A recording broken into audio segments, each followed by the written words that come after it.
Hello, welcome to Sree's Sunday New York Times Read Along. Our guest is Alison Kosik. She's a journalist and author, and with ABC News, former CNN. She's the author of a book, What's Up with Women and Money. It's going to be a fascinating conversation. Our host, of course, is Sree Sreenivasan. My name is Neil Parekh. We are live on Facebook, Twitter, LinkedIn, YouTube, Instagram, and our Digimentors website. Please like, comment, share, retweet, do all the things you do on social media so that folks find the show. For everyone watching on repeat, on replay later, thank you so much for coming back and watching this. It's really going to be a fascinating topic. I'm really looking forward to learning a lot about it. And I'm very interested in how we figure out to make sure that both parties in a couple have an equal sense and understanding of finances. We are live every Sunday, 8:30 a.m. Eastern Time, with special guests, authors, New York Times writers, editors. We've been doing the show for 9.5 years. In October, it'll be 10 years since Sree started the show. I've been working with him for about 8 years now, helping to produce the show. It is certainly one of the highlights and one of the best features of my work with Sree in the company Digimentors that he co-founded. Let's go ahead and bring on our host, Sree Sreenivasan.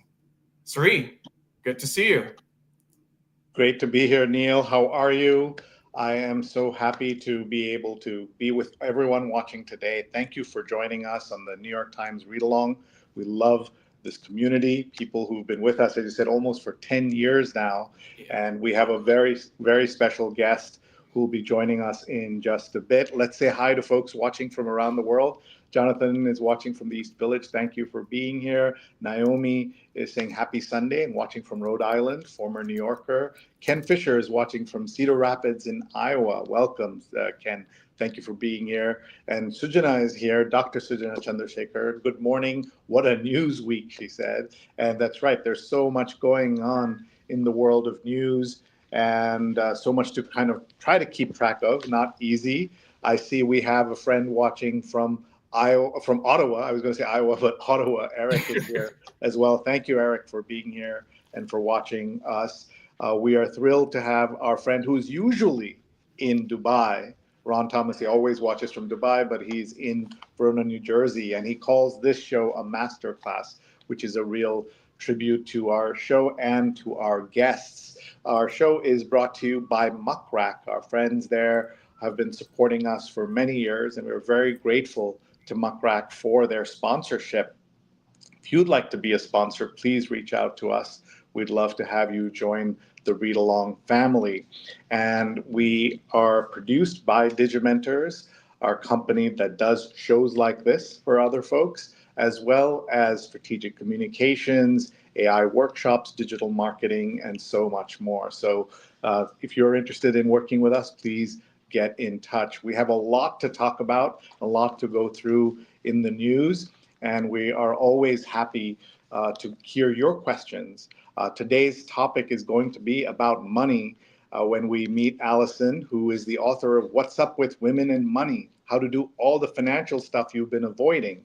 And we will talk to her in just a bit, but let's see who else is joining us. The book is, in this book, Alison gives a step-by-step action plan on a variety of money topics. Alison also interviews dozens of women who share their cautionary tales of why avoiding money decisions can lead to bad outcomes. Women and men will learn a lot on this show. So please tag a friend. They can watch us live or later on Facebook, on Twitter, on LinkedIn, on YouTube. And a big shout out to our friends at Scroll.in, one of India's most important independent news websites, where we are live as well. But we will also be available on all of these channels as a recording, so you can watch us later, as well as on Digimentors.group, which is our website. And there, if you look for the read along and you look for the Alison episode, you're going to see something special. We have a special PDF that you can download of the 100 best restaurants in New York City, the 2025 edition. And this is thanks to our friends at the New York Times. They send us the PDF so that we can share it with our audience. So everybody go to digimentors.group, go to the read along and look for the Alison episode and download this so you can have access to it. Even if you don't live in New York, you always want to know what are the best restaurants in New York. And here is a first. What they've done is rank 10 restaurants 1 to 10, and then 90 restaurants alphabetically. The number one restaurant in New York is a South Indian restaurant called Sema. And for a long time, it was one of the hardest restaurants to get to in New York a couple of years ago. And now I can't imagine how much harder it's going to be. And that's the chef Vijay, who is a rock star now in the world of New York City food. I can't imagine, having grown up in New York, to see Indian food just being praised so much, not just this restaurant, so many others around the city. So that's a special moment. We're going to look through the paper, and then we're going to bring Alison on to say hello and to talk to her. Let's see what's on the front page. How simmering tensions boiled over spectacularly. This is a story about Musk and Donald Trump. It says Musk stewed on tanked and NASA nomination, and Trump bristled in his dissent. There are at least 3 cooking terms here: simmering, boiled, and stewed, right here. And then the second day of protests against ICE. This is a story out of LA. AI on campus, casting chatbot as study buddy, and a lot of controversy around that. How crypto buyer has China party, Trump crypto buyer has China party link, receives VIP access with little vetting. There's been a lot of talk about how China is influencing the US, but here was something where a person with Chinese Communist Party ties was invited directly to an event at the White House. And Cuomo's contrition has faded over the sexual harassment scandal. This is about the race for the mayoralty of New York, and he is in the lead right now. Victory at the French Open, Coco Gauff. She's the first American singles champion since 2015, so it's been a long time. And they left their babies for dead. Now finally, family tree DNA is used to arrest them. And so this is a story out of Texas, very disturbing story here.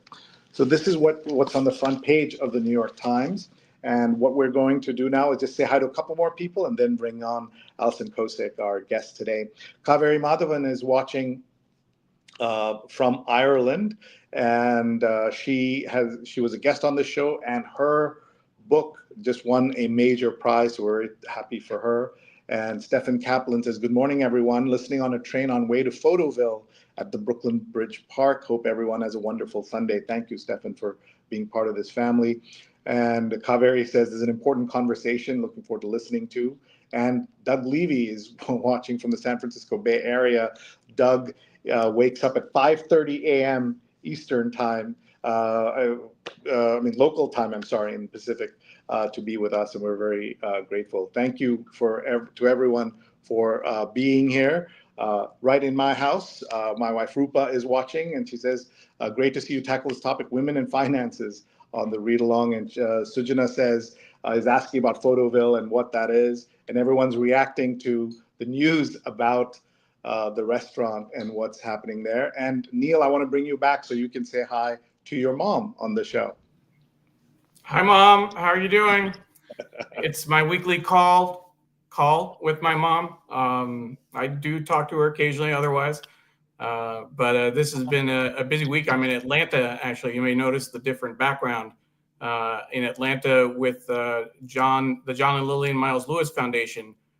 We just had an opening weekend for a new hip-hop musical, Sree, based on the early years of John Lewis's life, from 58 to 68.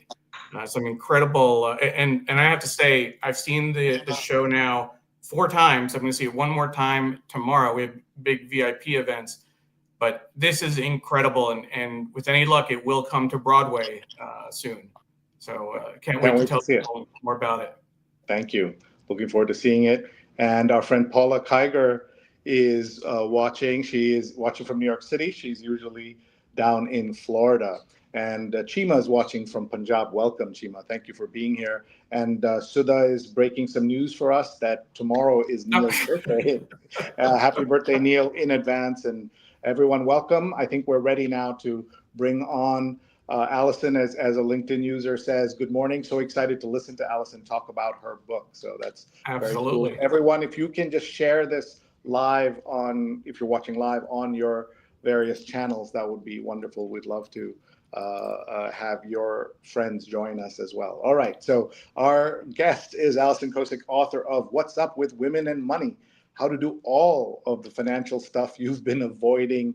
And she's a former CNN international anchor and business correspondent. So she's with ABC News. And we're thrilled and delighted that she can be with us here today. So please welcome onto the show, Alison. Hello, Alison. Welcome. And thank you for being here. Good morning. I'm so happy to be part of the show. I love this. I feel like I'm sitting in your living room just having a chat. And I have to say, you holding up the newspaper, I mean, I can't remember when I actually held an actual newspaper because now I read it on my phone. And I miss that. I really do. I miss holding the paper. Well, that's part of why we do the show, is because we love print and we believe it has still a place in the world. But many of our guests are seeing folks holding up a newspaper for the first time in a long time. So I was going to ask you about that, but now let's ask you about Sunday mornings. Are you a Sunday morning person, especially this early? I am not. The only reason I'm up and awake today, barely awake, so forgive me if I can't think clearly. I work overnights on Sunday nights, so I usually sleep really late into Sunday, and I would never, ever dream of getting up this early, except for this show. Thank you. We are so grateful to you, and thank you for being with us. Tell us a little bit about the work you're doing now in journalism. I'm freelancing at ABC News right now. I was laid off from CNN a couple of years ago, and I began freelancing at ABC News. I'm a reporter there and a fill-in anchor on their overnight shows, World News Now, and Good Morning America First Look. I love it. ABC is a great crowd. I'm loving the opportunity. And you've definitely bounced back from your challenges. And that's one of the things you talk about how to understand and deal with the challenges around us, of course, financially as well. And we'll talk about your book in great detail. Let's just see who else is watching. Ron says, I love print. And Diane Stefani is tuning in from Japan. And so great to have Diane with us as well. Thank you for being here. So tell us about your book and how you came to write this. Yeah, so as a reporter, I'm able to synthesize a lot of information, and oftentimes I'm looking for the human element in this story. And suddenly it hit me that I was the human element in this story. I was CNN's business correspondent, and yet at the beginning of my time there, I wasn't involved in managing my own financial life. I let my husband do all things financial. And that wound up being one of the biggest mistakes of my life, because when the marriage went bad, because I had relied on him for all the financial decisions, I stayed years longer than I should have.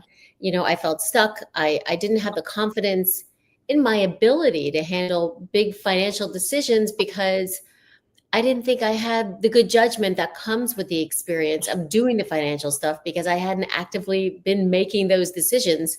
What if I lose all our money? What if I make a big mistake? At the time I had 2 kids under the age of 10 at the time. And, getting through that chapter in my life taught me something crucial, that I wasn't alone. I discovered there are a lot of women across the socioeconomic spectrum, from low earners to high earners, married, divorced, single, widowed, who feel the way I felt, who don't feel confident managing their finances. But this is something we don't readily admit because it's so embarrassing. It's, there's a lot of shame around it, and there's a fear of being seen as unintelligent. So it's not something that I've found that women, and at least in my case, I didn't, broadcast this to anybody. I was embarrassed, and it's not something that we talk about. So I wrote this book to to get this conversation going so women don't feel intimidated to ask the questions they need to ask, to raise their hand and say, I don't understand this. All these money topics are really overwhelming. I mean, you Google any of them at any given time, and there's so much information. And it's not that we're incompetent or incapable, it's just that we're not confident. So, I wrote this book so other women don't make the same mistakes I made, to give women a place to start and not feel overwhelmed with so many of these financial topics that carry so much jargon. And so a place to start and digging into the financial stuff that they may be avoiding. And one other thing that I've discovered is, when you think, okay, I'm really successful at my job, great, but there does seem to be a disconnect between, between how well we are functioning at work and how we function in our own personal finances. And it's something that really has to be acknowledged. Well, thank you for sharing that. I know that people listening, men and women, will be surprised to hear that a business correspondent didn't feel the confidence about your own personal and family finances, and you kind of ceded that work. I just want to jump in. To make it clear, I mean, we can thrive at our roles at work, but it doesn't necessarily always translate into personal wealth. There are reasons for this, and I can get into them if you want. And it really reveals, Sree, I think, a crucial missing link in financial literacy, that and it's this development of self-awareness, and that's essential for truly building wealth. And it's kind of self-awareness is kind of your superpower here. Once you really admit to yourself about what's going on, then you can start to make the steps to help yourself. That makes sense. I'm just gonna jump in, Alison, just to kind of support what you're saying and kind of the challenges, but I want to also make sure that you're not alone in this effort. It's not, I mean, you're interviewing other women, some prominent women who have been in a similar situation.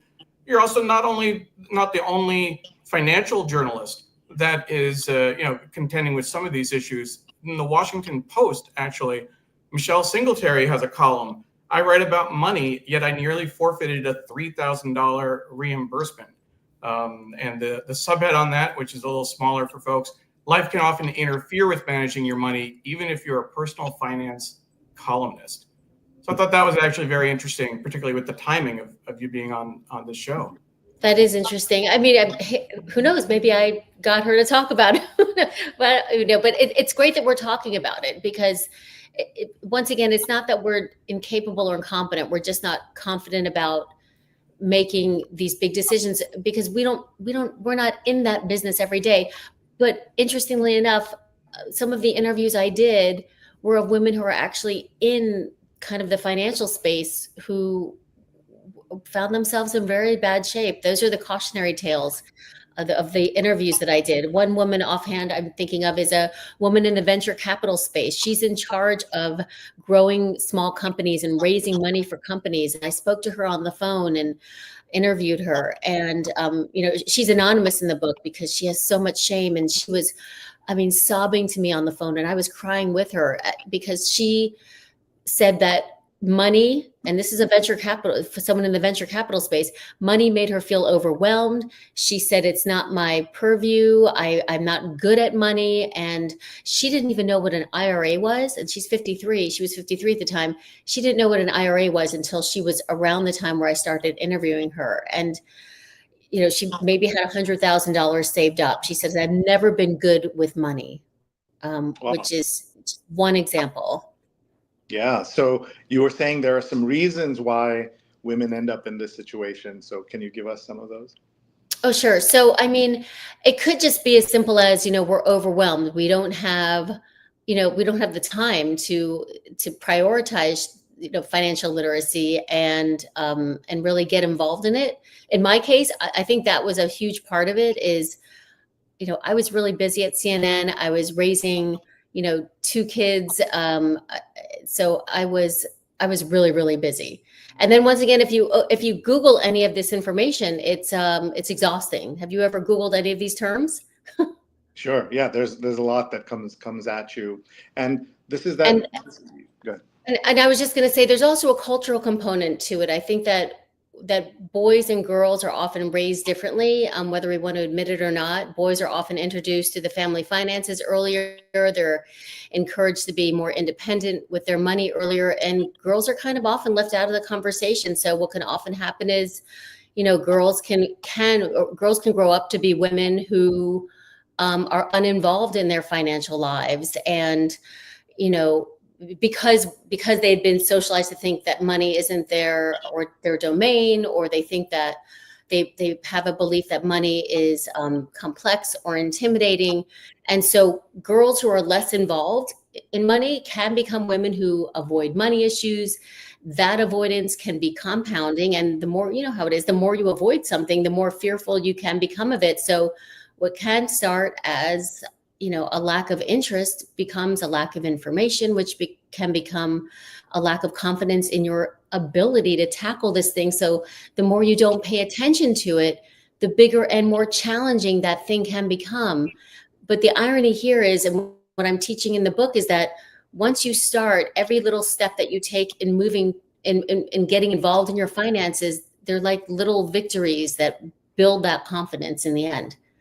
That's great. So the idea of getting more information and therefore leading to little victories is a great way to frame this. What your advice and what you talk about in the book helps women of all ages, and also men who haven't kept up as they should have.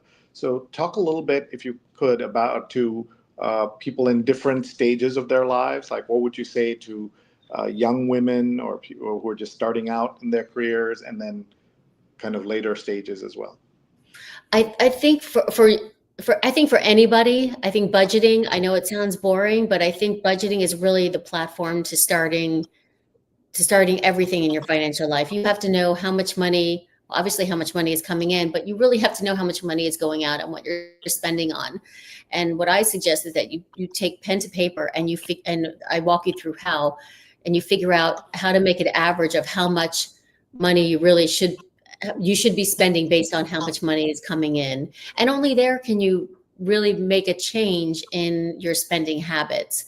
And so that goes for all ages. And especially, and whether you're younger or older, it's never too late to start investing. And especially if you start investing at a younger age, obviously time is on your side. That compounding effect is really eye-popping. If you really continually invest, not just once in a while, but really be consistent in your investing strategy. And I do walk you through how to get your feet wet in investing if you haven't even started. Other topics that, people often ignore, especially if you're, let's say you're in your 20s or your 30s or 40s and you're just having kids. Life insurance, very important. Having enough of it, very important. And so if you're in that stage of life, you don't want to keep putting that off. I know it's sort of exhausting to think about, but I walk the reader through how to, it's sort of the cliff notes on life insurance, the things you really need to know and how to get started.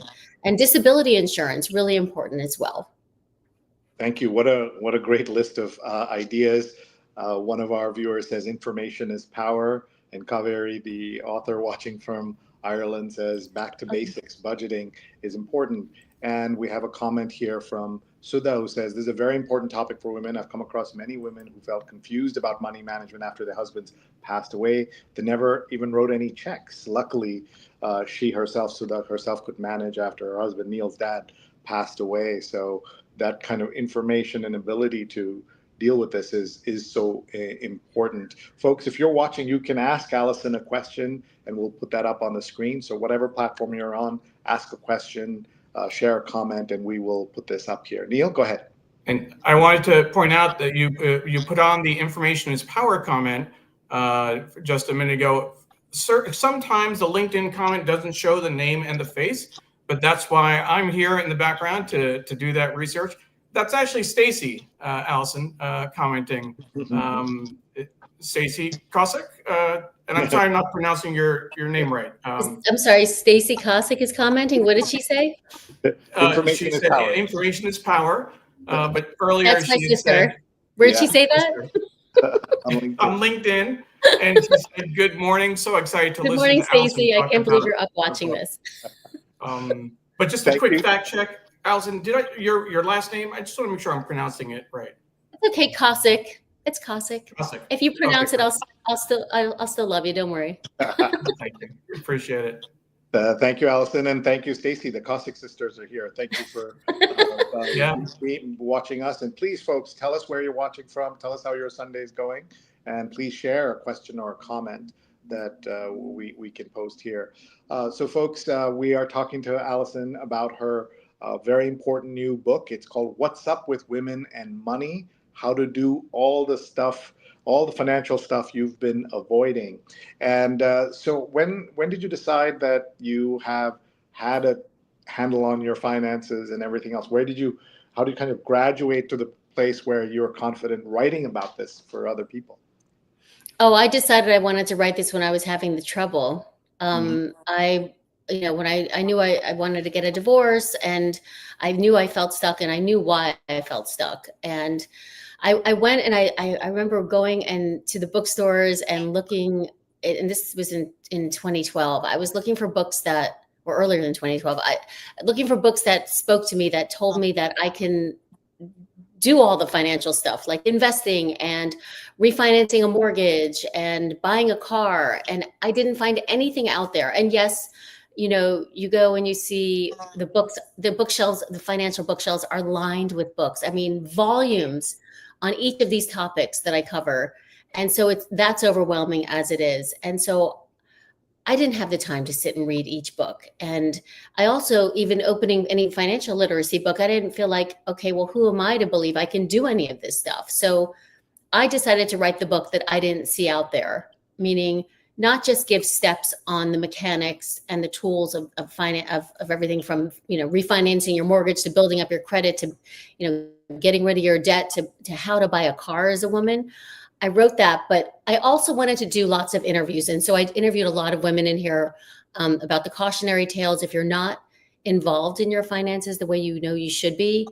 And also some inspiring stories from celebrities like Jessica Alba, Barbara Corcoran, Sheryl Sandberg, etc. And to inspire women, and all this to show that there is a community of women who can relate to maybe what you're going through. And so and throughout the book, I also give reasons why women should feel confident about the financial stuff, that we're actually better at it, at least investing and negotiating, than men. And so I really spend a lot of time building confidence in the reader, not just for show, but there are real reasons why you should feel confident. And so I decided to write the book when I was feeling like there wasn't anything out there. And I learned a lot in the book. I'm still not an expert, believe me.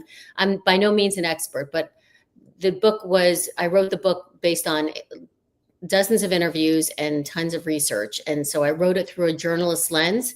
So just like any story that a journalist writes, I think about COVID even. We weren't experts on COVID, but we reported on COVID. How do we do that? We do interviews, we do research, we do fact finding, and that's how I approach this book is as a journalist researching and talking with experts. Thank you. Naomi says financial education should be mandatory for public schools. Good luck with that, though. What do you think about that? Oh yeah, I agree. I mean, I definitely think that it should be mandatory, but then you wonder, are kids going to actually pay attention? I mean, it depends on what age. I mean, obviously, you'd probably want to do the financial literacy part of it in high school, then you hope that they're going to pay attention. I mean, if you're doing it in their senior year, I think they've already checked out, or maybe you'll catch some and you won't catch the other half. It's really, I think it's a process. I don't think it's just one class. I think there's so much. But I think, yeah, getting kids started in school is something that should be mandatory, but it shouldn't just stop there. Thank you. Let's keep going. It's Doug says budgeting for personal expenses is really hard. It requires a level of honesty. So any tips on budgeting? Oh yeah, thanks for that, Doug. Yeah, I agree, Doug. I mean, that's the self-awareness part that I was talking about, is you have to be honest with yourself. If you know that you're, grabbing that extra coffee, and I'm not trying to take the joy out of life, but if you're grabbing a coffee out once, twice a day, every day you go to work for 5 days a week, I mean, that's money that can equal a car payment. That's investable money. And you have to be honest with yourself about, where you're spending your money and how you're spending it. And it is hard to budget, but there is a way to do it. And a lot of times the big budget busters are these non-monthly expenses. What are those? Those are like the big expenses that are coming every year. So whether it's the car registration, whether it's your TSA pre, you have to global, re-registration. These are, or your insurance payments every year, or your Sirius XM payments that come. These are the big payments that are coming that you're not saving up for in advance. And there is a way to save up and pay yourself little by little in advance. So when you get hit with big non-monthly expenses, you're not breaking the bank, meaning your bank, your personal bank. Got it. Thank you. And let's see. Doug says, I'm on my way to Pete's Coffee as you say this. Maybe I'll go back home. I don't want to I sound like I'm such a Debbie Downer, but I think it's all about balance, right? I mean, you don't want to do too much of one thing or another. I mean, have the coffee out, but if you're having the coffee out every day, maybe cut it down a little bit. Yeah. Make it a time. Thanks, folks. You're listening to Alison talking about her new book about women and money and all the how to do all the financial stuff you've been avoiding. So tell us some of the interesting experiences you've had with folks after they've gotten the book and after it's come out. It's only been a few weeks, so let's hear about some of the stories. I mean, I've heard a lot of relief from people. I did a speaking engagement in Malibu a couple of weeks ago, and a lot of women came up to me and said what I had felt as well before I wrote it is I'm so embarrassed that I don't understand any of this stuff. This is going to give me a starting point. Another woman said that she wasn't involved in her husband's finances, and they had a divorce, and he wound up really just taking everything and leaving her with very little. They had already been beyond their kids growing up, which was a sad story. Other stories, I think just a lot of women who can relate to this, and it's sort of I feel like thankfully I'm giving women sort of the red carpet or giving them it's sort of giving them permission it's okay to go ahead and talk about what you don't know about and not feel foolish about it. And I think that's really the overall theme I'm getting. Okay, thank you. One of the things I wanted to ask you about is the issue of the gender pay gap. Where are we with that, and how are you hopeful that the pay gap will be closed or closing in the years ahead? Yeah, I mean, we've still got a lot to cover with the gender pay gap, and it's not just a paycheck. So, women who work full time and year round, they earn, just under 84 cents for every dollar men earn for doing the same job. So let's say your career spans 40 years. That adds up to about $2.8 million lost income because of this gap. So it's not just a job, it's not just a paycheck. And for Black and Latina women, it's even worse compared to men. They're getting 67 cents and 57 cents on the dollar, respectively. So the gender pay gap, it means that women often have to work harder and longer to achieve the same financial goals. This year, women had to work about 3 months extra to earn what men earned in the previous year. So it's just, it's one more reason why women have to be more involved in their finances, because they have to use the less money that they make, they have to use it, in a way that it can grow better for them. It's all about growing your money. And so, it's the same themes. It's invest early and invest consistently. It's the reason why you should be negotiating your salary, and you should be negotiating always. And if you get a promotion, you should always be negotiating for a higher salary.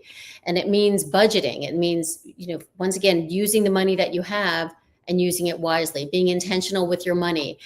And this is also another important part. If you're you're getting married and you're having kids, and you're even with somebody who can take care of everything financially, great, I'm happy for you. But I'm imploring women, after interviewing so many who had the cautionary tales, staying involved in your career, even if you're in a blissfully happy marriage and you live off of his income, staying involved in your career, even just a little bit, even just a little bit, is so important, because you never know what can go wrong. I mean, life can change on a dime. So that's such great advice. Thank you for that. Let's talk a little bit about the ideas that women have, kind of cultural ideas about the women's belief around money. There are some ways to think about that, right? Yeah. Once again, it's those societal beliefs that society puts on women, that that men handle money better than women, and that's not actually the case. In fact, Fidelity did a survey showing that women wind up being better investors than men. So, society can say one thing, but what's actually happening in practice are two different things. And there is that cultural conditioning that has been going on through the ages, where once again, girls are often introduced to the finances. They're not introduced to the finances, but boys are. And so boys wind up getting a leg up early and getting that confidence going early, where girls don't necessarily have that. Got it. Thank you. Sujana says, great advice. And so you're reaching people immediately. Folks, we're talking to Alison Kosik about her book about women in finance.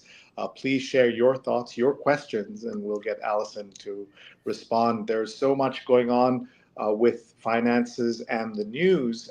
People are worried about their portfolios. What are your thoughts on the turmoil that we're seeing now, and how people should protect themselves at this time?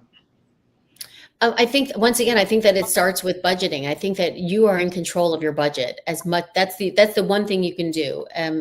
You can't control your car insurance going up in price, and inflation that you're seeing at the grocery store. So what do? You have to adjust your budget. It always comes back to the budget. I know that sounds boring and it sounds simplistic, but it really does start with that. It's where you take a look and you cut out what you don't think you need anymore, and then you look at it again and say, you know what, I still don't need, and you find something else. Well, cut that out, and then you find that, well, I've got an extra, maybe I've got an extra $100 I can spend that month on something else that now is costing more. And the only way you're going to know that is if you have little money dates with yourself. And my suggestion is, if you're really honing in on how you're spending, these should be weekly money dates with yourself. Spend 10 minutes. How did I do last week? What's expected for next week, and how can I help myself in the future? And it really does take about 30 minutes tops. And checking in with your money self is super important every week. So having money dates with your money and yourself is a great idea, and I think people will follow up on that. Rose is quoting you, saying, "Staying involved in your career is so important. Life can change on a dime," so that you're not completely out of what's happening in everything. And that's why the story here about AI, I think, is interesting, about AI on campus and how AI is changing the world of education and therefore also careers. And what about the AI and finance, and personal finance? Are you seeing more tools that are AI enabled, and any thoughts there? I'm sure there are. I haven't really dug into that, but Sree, I met you. You were my professor. Yeah. During a fellowship at Columbia University, Yes, and yes. it was called the new media. Yes, it was. Yeah. New media? Could you ever imagine new media turning into what it's turned into? And this was in the 90s. Yeah.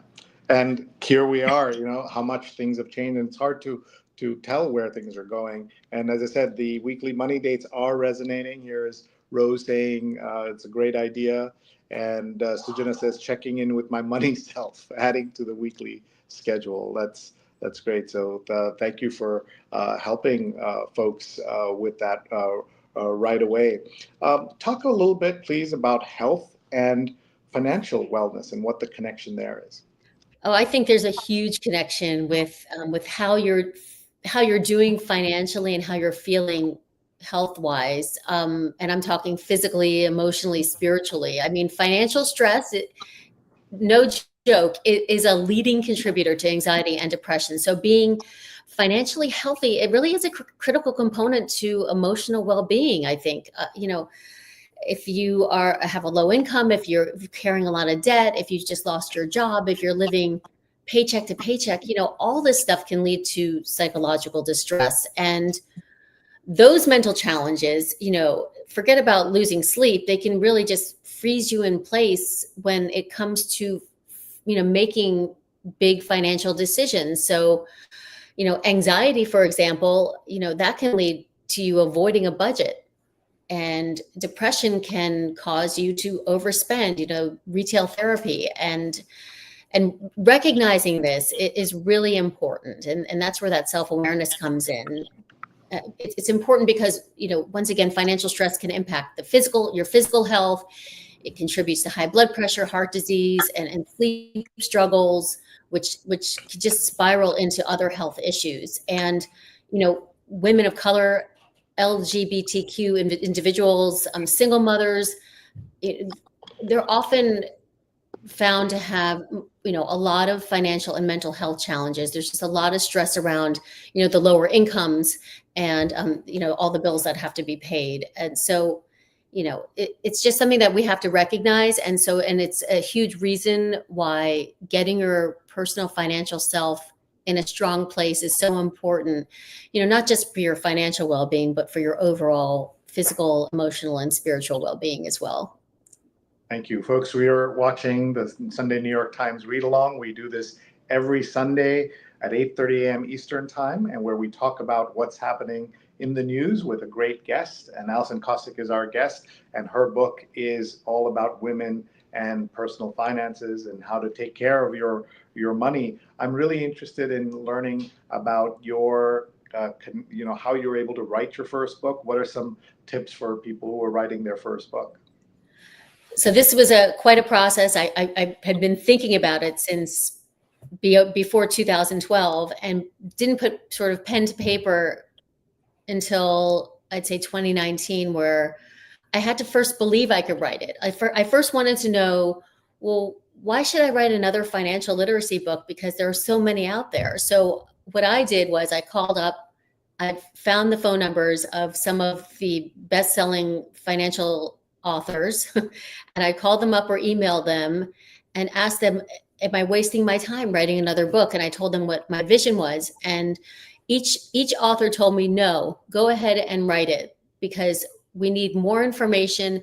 And one author said to me, write it, dumb it down for everybody, make it easy to read. I said, but don't people understand this stuff already? And she said, no. She said, make it really easy to read. They're going to love it because they're going to be able to understand it better. And so I was like, okay, I can go ahead and do this. So I went ahead and found a literary agent and who connected me with someone who could help me write a proposal, because I wanted to go the traditional publishing route. So she wanted me to write a proposal. So I wound up writing the proposal twice, which took probably 2 years, maybe more.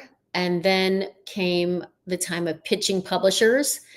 And whoa, the rejections were a little bit heady. And then finally got a publishing deal and wrote the book in 11 months. And so in total, from the moment I actually put pen to paper to pub day, it was a 5-year process. Loved every minute of it. I can't wait to write my second book. I don't know what that's going to be, but I really loved the writing process. But 5 years is kind of eye-opening for folks who might think someone, especially with your reputation, your place in the world, even you had to go through that step-by-step process of getting to where you are. Neil. Sree, I just wanted to jump in because we have a lot of comments on Twitter. If folks are watching the video on Twitter, they can leave a comment and we can show it on the screen.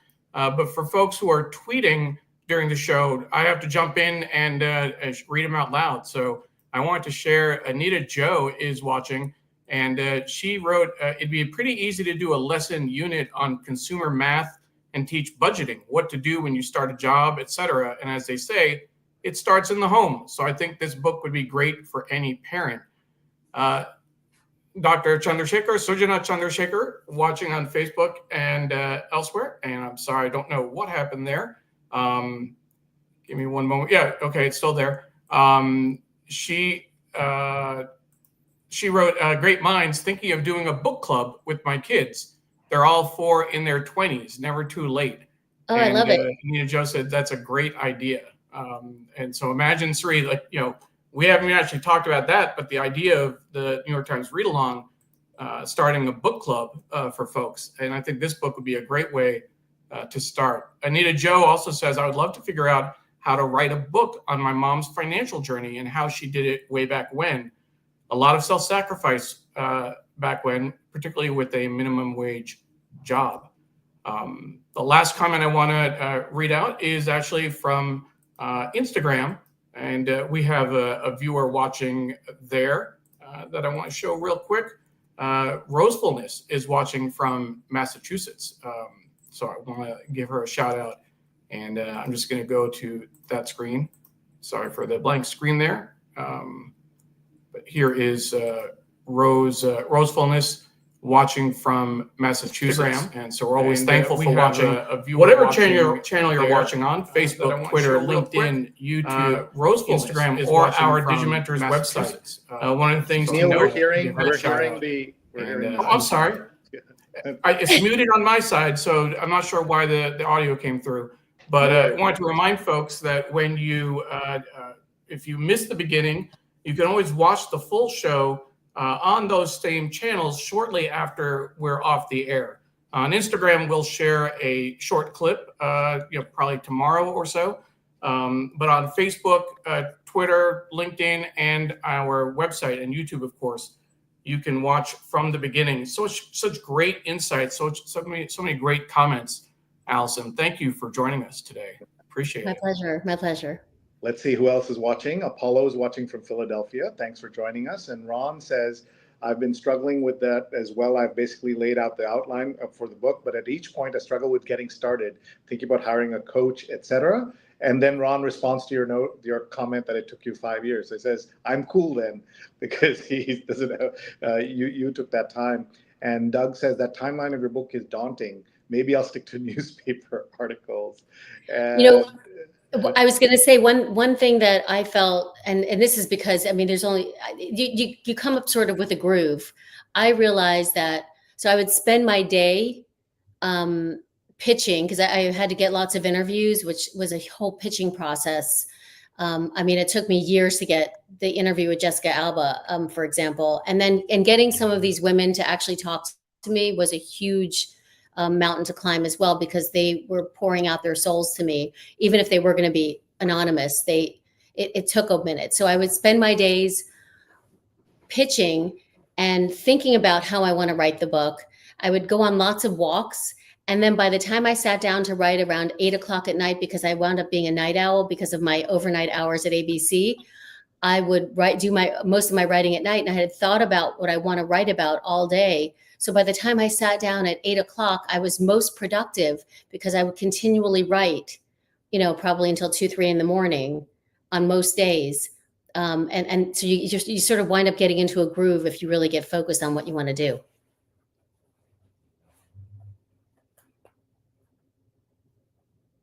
Oops. We lost your audio. We have about 30 minutes with Alison, so let's get your questions and comments, and then of course we're going to go to the paper. LL is watching and asks, did Ms. Kosik think about self-publishing her book after the various rejection letters? No, I didn't because I felt like that would be, I just felt like, and it probably is easier now. It's just getting easier every day, I'm sure. I just felt like self-publishing would just be even more work. And so I was just like, I need to let somebody else take it from here after I was done. Got it. Mary C. Curtis, great guest on this show and journalist, is enjoying the show from New York City for a change. She's usually in North Carolina, here to teach a class on reporting on politics, public policy, and activism at the School of the New York Times Summer Academy. And that's one of the things that the New York Times has done in the last many years, is run school for high school students and others that people can attend. So great to have you in the city. Sujana says, Ron Thomas, consider dictating into your Talks to Tech Notes app or your phone and use that as a first draft. And so that's an interesting way of thinking about this. You mentioned some celebrities, including you had Sheryl Sandberg, Jessica Alba, who people may know as an actress, but Jessica is also an entrepreneur, an activist. How did you decide who to approach? And then what were some of the wisdom you got back from them? Yeah, thanks for that question. I decided on finding celebrities. I wanted inspirational stories and show that, hey, celebrities can be just like us.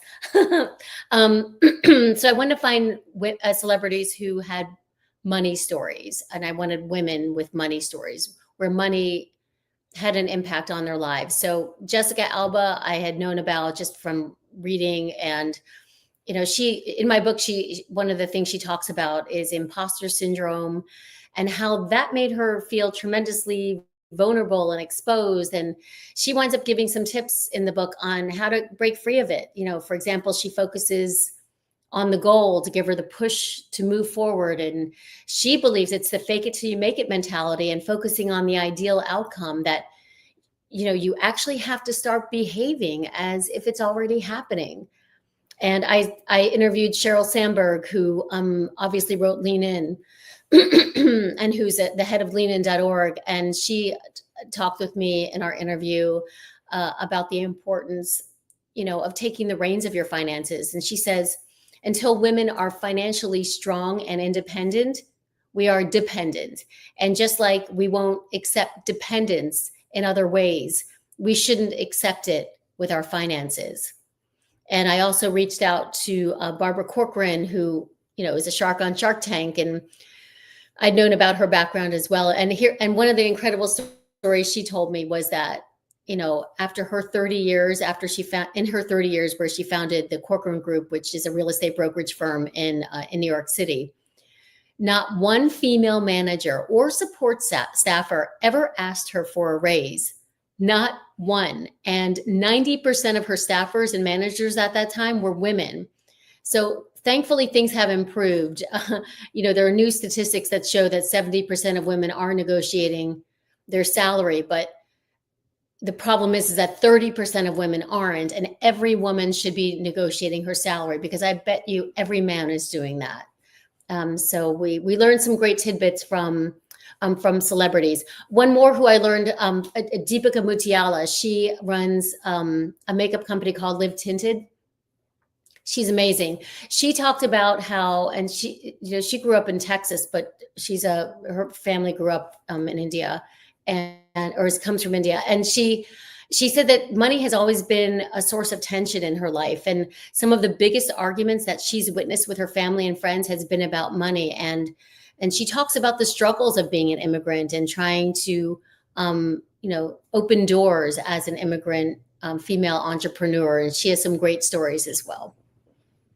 Thank you. We are getting responses to Sujana's suggestion about using kind of text to notes. And Ron says, I love that, as I always use Apple Notes. Thanks for that. And Apollo says, that's a great idea. Doug responds to the self-publishing topic and says, it's more feasible than before, but distribution and marketing is hard without a big publishing organization pushing you along. So I think that's important to kind of understand.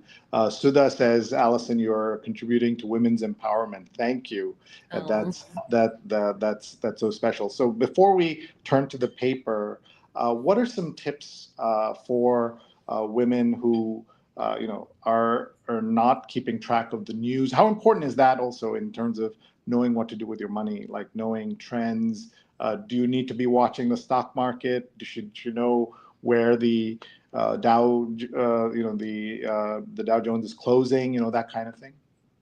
I think it's important to know what's going on in the world, because that directly impacts your money. I mean, obviously, knowing where inflation is going, knowing, what's happening, with the stock market, whether earnings reports are showing a more positive hue than a negative hue. I think that's important to know what companies are thinking as they grow their companies and as they are in touch with their consumers. I mean, it's hard to say if that directly. I mean, that directly impacts your personal finances. I think the control that you have, so you don't feel overwhelmed. The control you have is what you have in your own home. So know how much debt you're carrying, and if you're carrying credit card debt, let that be the first thing that you tackle. That the suggestion is that I've heard from experts is you probably want to get rid of that high credit card, that high interest credit card debt before you even dig into investing, because you're never going to make the money in the stock market that you're being charged on with your credit cards if you're carrying tons of debt, because now we're seeing these interest rates on credit cards up to 30%, which is insane. Besides knowing how much debt you're carrying, know how much life insurance you're carrying. Are you carrying enough? Do you know where all your assets are? Do you know how to pay next month's mortgage if your spouse suddenly dies? What does his life insurance policy say? Do you know all the passwords to your investment accounts and all the important financial accounts that run your household? Do you know who the beneficiaries are on your accounts? When was the last time you checked? It's not something that's one and done. You should be checking that with life changes and just checking to make sure that the beneficiaries are who you want to be.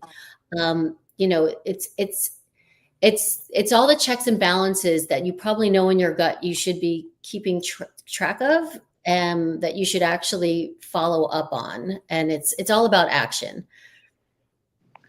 Amazing. Thank you for that. We are now going to switch to talking about the newspaper and the news, and Alison will jump in as she sees stories that are relevant to her interests and what she'd like to talk about. So I'm just going to show the newspaper here. This is the New York Times, and let's look at a couple of the headlines here.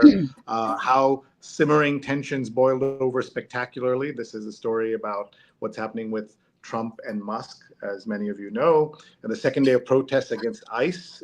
Some of you have seen what's happening in Los Angeles County with the protests there. Trump crypto buyer has China party link. Is a story we're seeing. AI on campus, casting chatbot as study buddy. And Cuomo's contrition has faded over the sexual harassment scandal. He is now leading in the race to be mayor of New York. And here's a fun story. The French Open winner Coco Gauff is the first American singles champion since 2015. And a very sad story here. They left their babies for dead. Now family tree DNA is used to arrest them. So we've seen the impact of DNA in so many stories.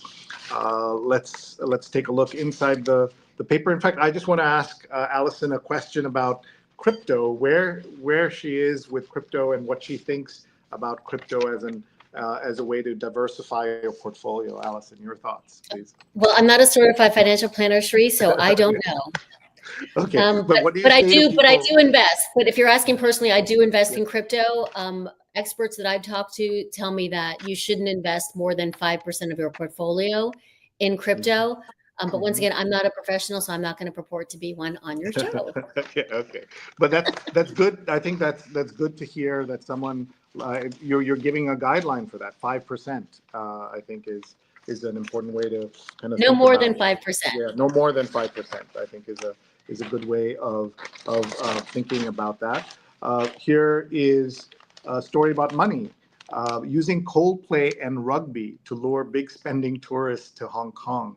And that's a story we're seeing of different places trying to bring people, but there's also a worry about over tourism, right? We're seeing that as well in some countries, including Norway, Spain have complained about that. And what do you think about these kinds of ways in which people or countries are trying to bring in tourists? I mean, they need the revenue, Sree. I think the more tourists, the better. Don't you? Okay. Yeah, as a tourist in most places, but I think I think that we're seeing the over-tourism story kind of developing and becoming bigger in lots of places. Let's see what else is in the paper today. We have the 100 best restaurants in New York City. I think that's an exciting section that you can get. We have a special PDF for all of you that you can grab on our website. If you go to digimentors.group, we look for the read along and Alison's episode, and there you'll find the 100 best restaurants in New York City. And what I'm going to do is just kind of read out the top 10, which are in numerical in ranking order, and then the other 90 are just alphabetical order. But I want to see if Alison knows any of these. She should jump in and talk about them. Number one restaurant in New York is Sema, a South Indian restaurant with Vijay Kumar, who's the chef. And that's a big thing for those of us who love India and Indian food, to see an Indian restaurant named the number one restaurant in New York. It's downtown. Number two is in Nomad Atomics, which is a Korean restaurant, and Le Bernardin, which is a long-time staple here of Manhattan. Again, just jump in if you have any thoughts on any of these. You know what my thoughts are? Instagram has been really a boon for restaurants, and for just any eateries in New York City. I mean, I was walking with my fiance the other day, and I said, I said, we saw this bagel place with a line outside. I said, what's going on at that bagel shop? I said, we should go grab a bagel there. I said, what is going on there? He said, one word, Instagram. I mean, if something gets picked up on Instagram as far as going viral, I mean, you will see lines outside the restaurants. And I think at the first restaurant that you mentioned, Sema. Yeah. Sema, there were lines. And I don't know if there still are, but it's amazing how much Instagram has really helped a lot of those businesses, which is great. And of course, you can imagine being rated number one by the New York Times right. is going to increase those lines as well. Yeah. Here's a new restaurant. So at number 4, we have a new restaurant called Kabawa, which is a Caribbean food. And let's see, another new restaurant is Ha's Snack Bar, Lower East Side, French Vietnamese wine bar. And so that's new. A restaurant, Mediterranean, at number 6, South Village, Manhattan, called King, which I don't know. That looks really good. And in the East Village in Manhattan is Penny, a seafood French restaurant. That's also new, so they have these little indicators. So if you're just joining us, this is the top 10 restaurants ranked by the New York Times. And there are 90 others that are just in alphabetical order. And here is the first sushi restaurant here, Sushi Show on Midtown, in Midtown. That's also new to this list. And the Sichuan Mountain House, which is a very famous Chinese restaurant, huge lines all the time in the East Village, is at number 9. And at number 10, Tatiana by Kwame Onwachi. It's an American, Caribbean, and Creole restaurant on the Upper West Side of Manhattan. So great range of restaurants here. And then the rest are in alphabetical order, including some very famous restaurants that have been around maybe even a century, like Barney Greengrass, which is basically a deli with seats. And they're still here as a top 100 restaurant in New York. Good to see a lot of new places here as well. And first time here is Bungalow, which is another Indian restaurant by Chef Vikas Khanna. And that's great to have. Neil. I just wanted to jump in, Sree. First of all, and I'm looking to see which number it is, but there is a pizza place on the list further in. I can't remember where it is, but it wasn't one I had heard of. And I actually went on a pizza tour of New York. So I'm curious to see why it's on the list. But Alison, I wanted to ask you, in the context of your book, and we're looking at some restaurants and fine dining. What about the role of eating out in terms of managing your finances? You had some great advice earlier. How has that played into? How does that play into people's budgeting and planning?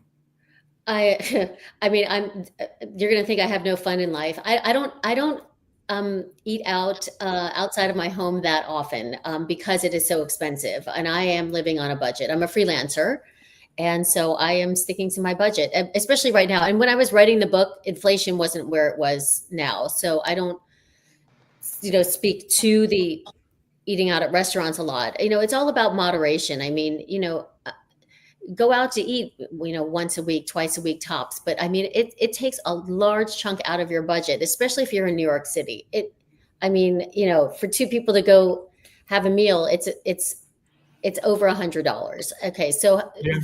you think about the experience you had. That's great. You can't replicate the experience of dining out. It's nice to not have to cook.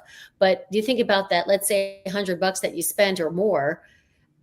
Could you have made something similar at home for much, much less? If you're really trying to save money to buy a car, to buy a house, you probably want to cut back on that, on eating out. I'm all about, and I do write this in the book, I'm all about meal planning and if you're taking your lunch to work, and if you find that you're eating breakfast and lunch out, and even dinner, you've got to take some meals with you from home, or you're never gonna reach your goals, your financial goals. And that's the reality. I mean, it's not fun, but that's the reality we are living in. Absolutely. Thank you. And we found the pizza place, at least one of the pizza places, Lucia Pizza of Avenue X. It's in Sheepshead Bay in Brooklyn, Neil. So you'll have to add that to your list of places you check out. So folks, if you'd like to get this list, you can get it downloaded from anywhere by going to our website, digimentors.group, and look for the section on the New York Times Read Along. And there you'll see Alison's episode, and you can download this. Thanks to our friends at the New York Times for sending it to us. We really appreciate it. Let's see. The Sunday Styles cover is A Literary Outlaw Returns for More. And this is about James Frey, who canceled decades ago, now as a new novel, and Old Scars. A joyful tribute to Black resistance, the Pinkster Stroll honors enslaved ancestors with a walk of historical significance. So that's interesting. The Sunday cover is about more about the Trump administration. And your visit to a national park this summer might be fine, but next year is in doubt. And that's, of course, about budgets and what's happening with that. Here's the Sunday business section. I thought we'd enjoy looking at the business section with Alison together. A plaza was down and out, then skaters moved in. Made quickly and with minimal fuss, a San Francisco park offered a few lessons for urban revitalization. And we keep hearing stories about, San Francisco, the decline of San Francisco. I don't know if you've been there in the last couple of years. I have. Yeah. Yeah, So it needs a lot of help. It's sad. I stayed at, I went there for the RSA convention, I guess a month ago, and stayed at a hotel with a Whole Foods across the street. I remember pulling up to the hotel thinking, oh, yay, I'm going to go grab a salad at Whole Foods. And then I realized, oh, no, it's closed. And I found out that it closed down within 6 months that it opened because everybody was running in and stealing the stuff from the store. So, I mean, I'm glad to see the revitalization efforts going on in San Francisco. I think it needs a lot. It's a beautiful city, and we're all hoping for the comeback to happen for San Fran. We have about 20 minutes left. Just very quickly, let's look at some comments. Naomi says, Mama's too on the Upper West Side should be on that list for best pizza. Ken Fisher says, amen on cooking at home, Alison. It's the ultimate discretionary spend. Plus home quick cooking is grand. And Mary says, if you're a writer, cooking actually relieves stress. And LL says that I used to eat out often, especially when I worked in the Union Square, Greenwich Village area, but I always worked for a grocery store chain for almost 2 decades now, so I cook more at home. Thank you for sharing those thoughts. Let's see here. On the right side of a vast gap, it pays to be the boss. Compensation filings for CEOs reveal sums that are lifetimes beyond employees' wages. One of the things that maybe you could talk about is that this was not always the case, right? The history of how much the gap has increased between CEOs and regular workers has just grown exponentially over the last many decades. Oh, it has. And I think it's why we've seen the outrage over the years about when you see the pay packages for CEOs and and then you look at your own paycheck, it's disheartening. But it's all about control over how much money you earn. You take how much money you earn and you work with what you've got, and you make the most of it to grow your money. And that's kind of the outlook that I have, is that, obviously, work as hard as you can, make sure you negotiate your salary, and with whatever money that you wind up getting for your salary, just cut it up into a pizza pie and make sure that you're investing and you're paying your bills and you're, leaving room for fun. And you know what? Maybe you're allowed to go ahead and work a side hustle, and that'll help you with more income. And maybe that side hustle brings you even more joy than what your current salary job gives you. And so that frustration, I think you can open doors for yourself in different ways. One of the things that you may have missed if you are joining us now is that one of the people that she interviews in her book, Alison interviewed Barbara Corcoran, the famous shark on Shark Tank, and the founder of the Corcoran Group, a very successful company which had at one point 90% of her staff were women. And she said in the 30 years she ran the company, she was never asked by a woman for a raise.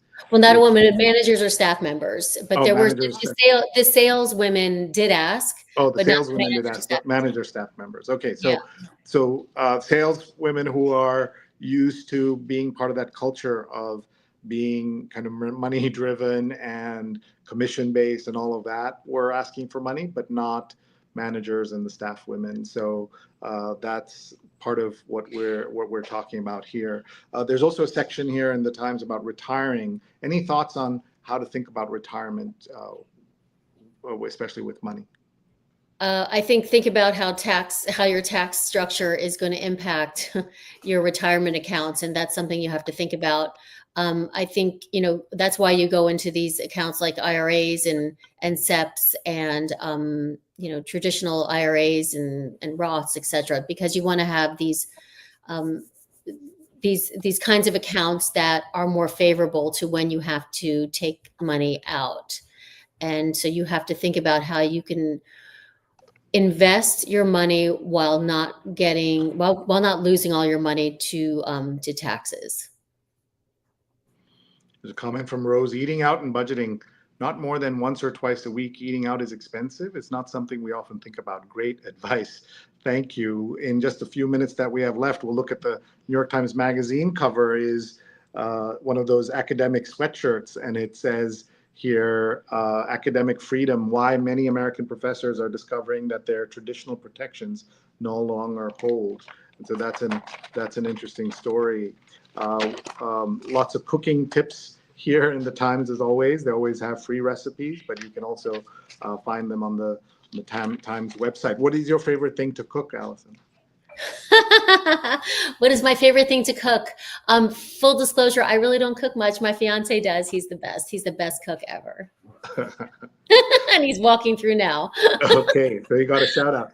Well, Miley Cyrus told us to ask her anything. So this is Miley Cyrus' interview here. And here is an ethicist question that's actually about money. So that's interesting. I'm selling my condo. Do I tell buyers what's in the lawn? So I presume there's some issue with what's in the lawn. Oh my gosh, yes. Full disclosure. It's so bad. Yeah. Oh, come on. They even have to ask that. I'm going to want to read that now. Ugh. Yeah. It says that I'm hoping to sell my condo. I live in a homeowners association that uses many toxic landscaping products. These chemicals, while legal, present various degrees of risk, including cancer. Several residents have worked over the past 2 years without success to change the association's landscaping practices. So he's asking, what is my obligation to get to disclose? And so I like your answer, which is the right one. And so that's, I think you've given great advice. It says here, when it comes to selling your unit, your responsibility doesn't extend to reshaping a buyer's worldview. So this is another question about property. So you're not the only one talking about money, as you can see. Lots of questions around. And you're touching on a subject that I talk about in my in my book, I have a chapter on how to shop for a mortgage and how to figure out if you want to rent or buy. I mean, when you buy a home, and I'm not against buying, I own my home, but there just are a lot of costs that go with it. And you have to really, when you're a first time home buyer, you have to really understand the ramifications of owning a home. So that's, maybe there's HOA fees, there's insurance, there's upkeep, there's appliances break, et cetera, all things that you have to consider. And here's more food. One for the road and a simple dish of couscous and flaky whitefish. Journeys of culinary history emerge. My cooking isn't truly mine. It's just my iteration of a much longer story. I think a lot of people would be like that. And here's more about food, the art of the meal. How Butterworth's became the see and be seen canteen for Trump's Washington. This is a place in Washington where people go. We remember in the first administration, it was all about the Trump Hotel. Can academic freedom survive is a question here about universities and Muhlenberg College. Another story, the era of the algorithm is reviving America's most old-fashioned undigital music, laying down roots. This is a story about how Nashville is changing and how people are discovering songs and music that they may not know. Look at these photographs, really cool to see them in black and white especially. This is about the International Bluegrass Music Association. One of the things you said earlier is that you're not used to seeing the print newspaper. What's it like to just kind of see it now? Does it remind you of your newspaper days? Of course it does. I wish I can get one delivered, but it doesn't pay. It's more cost efficient for me to get it on my phone. So that's the unfortunate thing. Yeah, we understand. Here is Capitalism and Its Critics. Money Problem. Look at that. The timeliness of your book is amazing. Here's Money Problems, Capitalism and Its Critics by the New Yorker staff writer John Cassidy. Plumbs more than 2 centuries worth of grievances about our global financial order. So we can ask you, not a political question, but there's so much criticism of kind of what we call late stage capitalism right now. What are your thoughts and how do you address how the world is now? Well, that's a big question. Capitalism. Let's leave that for another day, shall we, Sree? Okay. Totally understand. Here is Arts and Leisure. The cover is The Challenges Before Showtime. Sarah Snook, Audra McDonald, Cole Escola, and other Broadway stars on the obstacles that shaped them. And the Tony nominees in pictures. And this is ahead of the Tony Awards. And Sarah Snook, who won a nomination for the picture of Dorian Gray. And she was in Succession. Are you a streamer, somebody who watches a lot of streaming and binges? Oh, yes, definitely. Netflix all the way. Okay. And what are some of the shows that you've seen or that you would recommend? I have gotten into the Harlan Coben series that are on. They're the dubbed ones. They're in different languages, but they're the ones that bounce off of his books. Yeah. I'm enamored. 5 years ago, almost exactly to the week, we had Harlan on our show. And Oh. it was great to have him talk about his success. And the day he was on our show, he had #1 book on the New York Times bestseller list and 2 shows on Netflix. I think they were English language shows, but you're right, there are a lot of non-English shows. His work just kind of resonates around the world, Yeah. as you know. Here's the Metropolitan section. And seeking to end exodus of Black families, a pastor is focused on creating affordable housing for his congregation. And at 100, still there to give advice, a psychologist is dedicated to continuing weekly sessions, even as her memory fades. What a nice story. Marcia Brenner has outlived countless patients in her 62 years as a practicing psychologist. I think that's a nice story. Your thoughts on on New York City and where New York City is going? You talked a little bit about San Francisco. Yeah.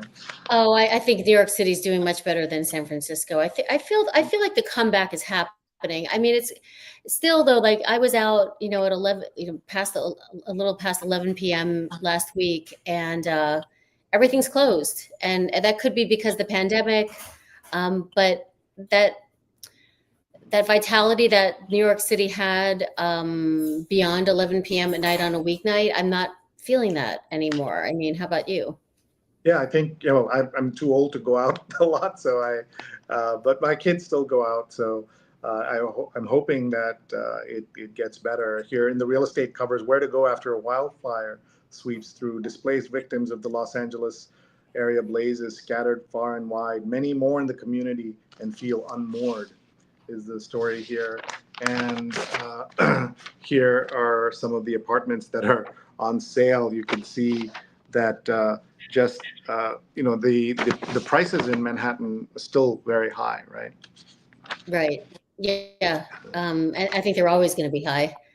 I would Yeah. like to see. I would like to see the vibrance come back to the city in the evenings. I've had friends that come to visit, and they're like, "What's going on with New York City? Why is everything closed at 9 o'clock?" And I'm like, "That's how it is, you know.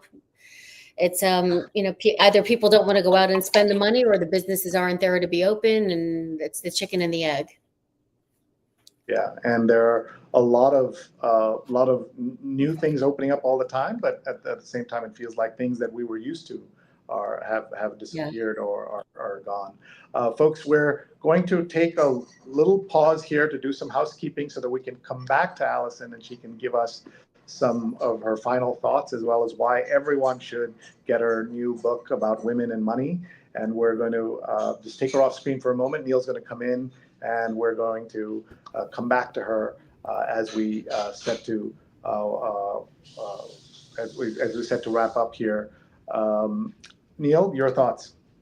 Absolutely. I actually shared my thought on Facebook as a quick comment. I think the show is incredible, and both for men and women. Some great advice for all of us to look at, and we saw it in the show. Not only did we see people taking some of the advice to heart right away, but we saw that it resonated with both men and women watching. So I'm really excited to dig into it and see what we can apply to our own lives, the check-ins with yourself around finances in particular. I want to make sure that we make a few announcements, sorry, Sree, about upcoming shows. We will not have a show next week for Father's Day. Sree and I will get to spend that time however we want. In the past, we've actually produced shows on Father's Day. That's how we celebrated. But I think our families may enjoy a little more attention this upcoming weekend. Next, the week after that, though, Sarah Hamdan will be our guest. She is a journalist and author, and she has a debut novel out, What Will People Think? Which is really interesting. And we had a chance to meet her when we were in Dubai last year. So it's I'm looking forward to having her on the show. I also wanted to give a quick shout out, Sree. Your support for the show that I've been doing on mental health has been incredible, and thank you for that. Our good friend Jonathan Borstein, and I'm pronouncing it correctly, Borstein, is going to be our guest this Thursday, June 12th at 7 p.m. Eastern Time. He's going to talk about ageism in mental health services for seniors. Ageism, and that's something that's really interesting. It's not just a question of what are some of the mental health concerns that seniors face, but the challenges they face in actually getting access to care. It'll be another fascinating discussion. So hopefully you have a chance to join us on Thursday of this week. Thank you, Neil. What you and Dawn have been doing about mental health is so important, and we appreciate you're doing your stories here. A couple of quick comments that came in. You guys are going to have me start buying the Sunday New York Times again soon. It's been decades since I bought one, but LL says that $6 is steep for a paper these days, and thinking about finances and budgeting. And Doug says, thank you for another great show. And Arlene is watching as well. So with that, let's bring Alison back onto the show, and she can give us her final pitch on the book and why everybody should go out and get one, and why it will be also a great summer gift. And before she does that, I just want to remind folks that Alison's book is What's Up with Women and Money, how to do all the financial stuff you've been avoiding. And the description in What's Up with Women and Money Alison gives a step-by-step action plan on a variety of money topics. Alison also interviews dozens of women who share their cautionary tales of why avoiding money decisions can lead to bad outcomes. With that, Alison, give a little bit more about your book. Sure. I mean, this phenomenon about not being involved in your finances, especially with women, is more common than you realize. It's just not something that you may realize because it's not something that you readily admit. And just when you think it's an old woman issue, oh, those are older women, traditional women who aren't involved in their finances. Think again. Here's a stat for you. Younger women, ages 20 to 34, they're even more willing than older women to leave investing and financial planning decisions to their spouses. Nearly 60% of women under 50 defer big money decisions, compared with 55% of women over the age of 50. And younger women are more likely to say they have more urgent responsibilities than investing and financial planning. And it's the younger women who are most likely to believe that their spouses, that they know more about long-term finances than they do. A side note, they don't, ladies. So you know more than you realize. And so, compared to earlier generations, women, we're more educated, we're carving out our careers, we've got these busy schedules, and we're running companies. But the lesson here is that you have got to be involved in all things financial in your household. They're really, when I wrote this book, I realized there's an urgency about being involved in your financial life and having full visibility of your financial life. So if there's one takeaway that you have in listening to why you have to be involved, it's that sitting on the sidelines in your finances and your financial future, it's just really a bad idea. And that waiting for a crisis to get involved in your finances is often too late, because it's just, you've already the boat's already sailed. So it's not a choice, it's a must. Whether you're married, single, divorced, or widowed, it's imperative that you have full visibility over all things finance. Wow. What a great way to wrap up this amazing episode. Thank you so much, Alison, for your time, Thanks your for having wisdom, me. your thoughts. We are very grateful. And with that, everybody, check out the replay, which will start on all of these channels. And thank you very much, everyone. Check out Alison's book. You want to buy it, and also make a great gift. So thank you, everybody. Bye-bye. Bye-bye. Bye. Thanks.